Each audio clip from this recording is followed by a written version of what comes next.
Belum sampai setahun sejak dikeluarkannya Xiaomi Redmi Note 3 Pro yang menggubrak tanah air, kali ini Xiaomi telah meluncurkan penerusnya dengan spesifikasi yang ternyata tak jauh berbeda.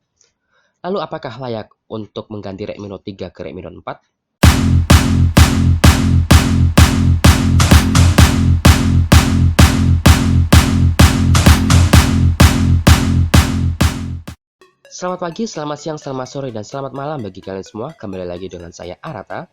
Kali ini saya akan mereview Xiaomi Redmi Note 4. Sekilas saat pandangan pertama, desainnya tak jauh berbeda dengan Redmi Note 3. Namun jika ditelaah, Redmi Note 4 memiliki desain yang lebih tegas dan juga mengkotak.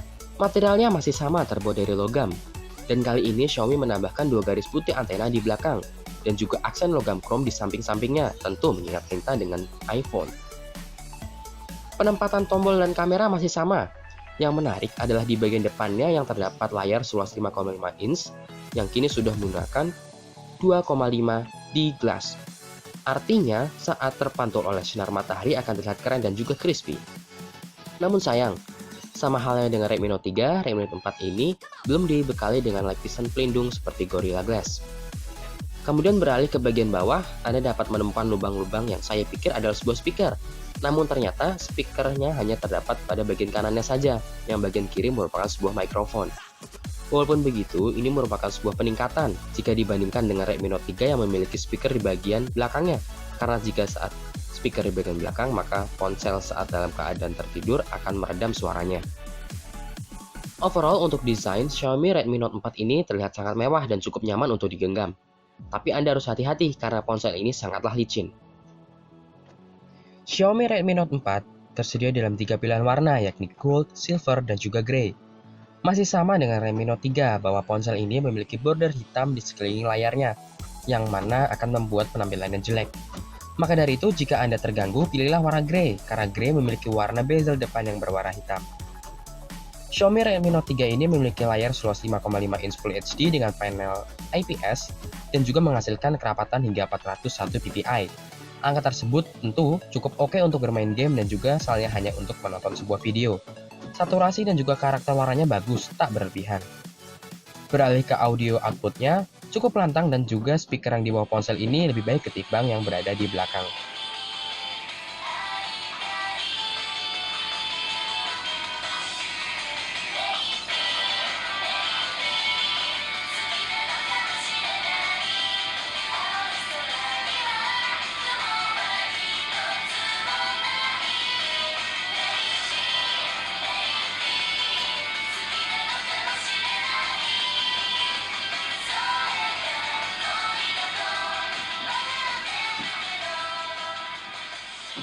Konektivitas pada ponsel ini sudah mendukung 4G LTE, dual SIM berjenis hybrid, sehingga Anda harus memilih jika Anda ingin menggunakan SD card dengan SIM ataupun dual SIM tanpa SD card. Kemudian juga sudah dilengkapi dengan Wi-Fi, Bluetooth, infrared untuk remote control, GPS, dan juga dukungan micro USB versi 2.0. Sensornya pun cukup lengkap, ditambah juga dengan sensor sidik jari pada bagian belakang ponsel.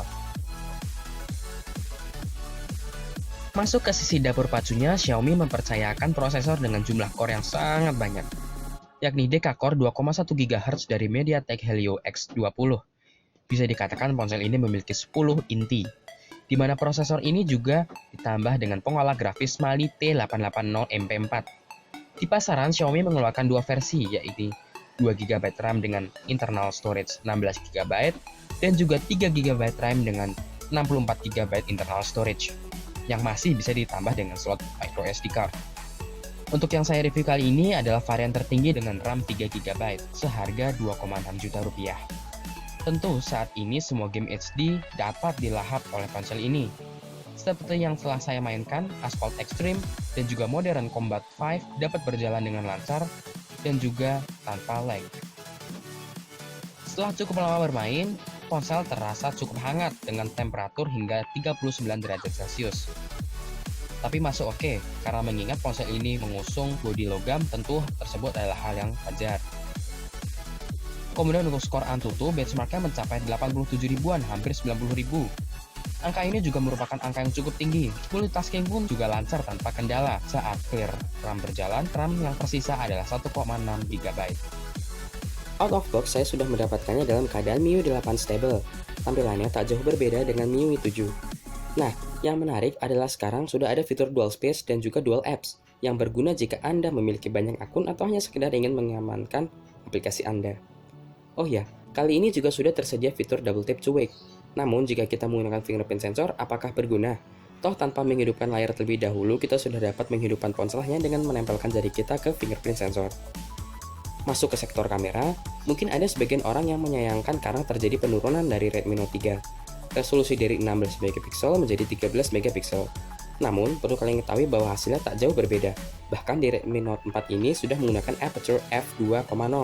Dalam artian berarti bukaan lensanya lebih besar sehingga dapat menghasilkan foto yang lebih cerah dengan efek bokeh yang lebih baik.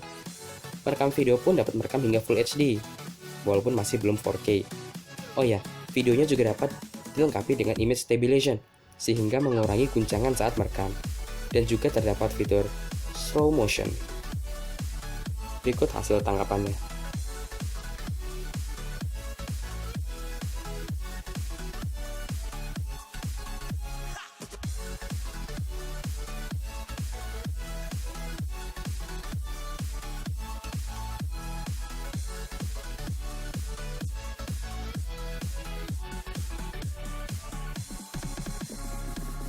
Setelah apa yang dijelaskan, lalu bagaimana dengan ketahanan baterainya? Baterainya berkapasitas 4100 mAh. Dari berbagai sumber yang saya dapatkan, ada yang mengatakan sudah berteknologi fast charging. Namun, ada juga yang mengatakan belum. Adapternya sendiri masih dengan tegangan 5 volt arus 2 ampere. Dari apa yang sudah saya tes, ponsel ini dapat terisi penuh dari 0% ke 100% hanya kurang lebih 2,5 jam. Dan dapat menemani Anda dari pagi sampai malam. Kurang lebih kualitas baterainya standar saja, tidak ada yang spesial, padahal saya berekspektasi lebih dari itu. Kesimpulan dari opini saya sendiri adalah tak jauh peningkatan dari seri sebelumnya. Nilai plus dari ponsel ini adalah desain yang mewah, pilihan internal storage yang lebih besar, dan juga bukaan kamera yang lebih baik. Namun kekurangannya yakni layar yang masih tidak dilindungi oleh apapun, baterai yang standar-standar saja, port micro USB yang masih micro USB, padahal temannya Redmi Pro sudah menggunakan USB Type-C. Dan yang terakhir adalah perekaman video yang seharusnya mungkin sudah 4K. Itu saja review dari Redmi Note 4. Mohon maaf bila ada salah-salah kata ataupun info. Silahkan benarkan jika ada salah-salah kata di kolom komentar di bawah. Saya Arata, sekian.